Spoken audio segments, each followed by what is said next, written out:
L'action menée par les forces armées est à la hauteur des attentes de la population de l'Ituri. Un leader des ADF capturé avec plusieurs effets militaires à Kandoyi, dans la chefferie de Walese-Vonkutu, au sud du Roumu, et 2 autres éléments de ces mouvements terroristes appréhendés dans la région des Boga lors des opérations ont été présentés ce mardi au gouverneur militaire de l'Ituri. Ces chefs rebelles et ces éléments opérés aux abords de la rivière Ituri, a dit le lieutenant Jules Ngongo, porte-parole de FARDC en Ituri. Les éléments sous vos commandements ont mené les opérations de fouilles dans la zone et ils ont mis la main sur messieurs autoproclamés Général Kasereka Kamate Germain. Vous savez que le pont Ituri, à un certain moment, était devenu le couloir de la mort, où les ADF voulaient prendre cet espace pour mener leurs actions. À chaque fois, ils font les incursions. Et lorsque nous poursuivons ces ennemis, on était 2 fois surpris qu'ils ont déjà traversé de l'autre côté. Et alors, c'est grâce à ces dinghies qui constituaient en fait l'élément moteur de leurs actions.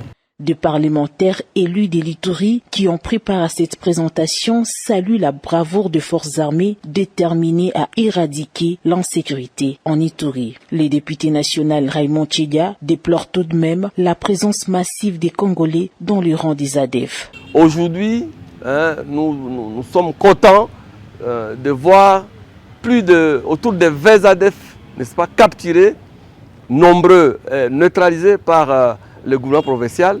Donc c'est ça ce que nous attendons même de ces gouvernements provinciaux. Ce sont malheureusement nos frères.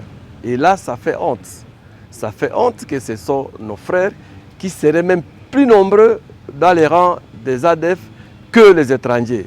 Au gouverneur militaire de l'Ituri, le lieutenant-général Luboya Kashamadjoni, de profiter de cette occasion pour appeler les groupes armés locaux favorables au processus de paix de respecter leur engagement.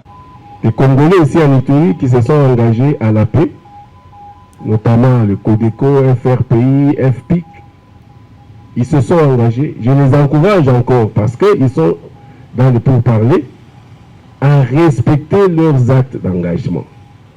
Les actes d'engagement, c'est pour nous préparer d'aller à Nairobi.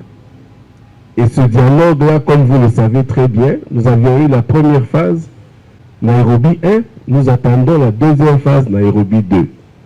Pour nous, l'armée, nous suivons les ordres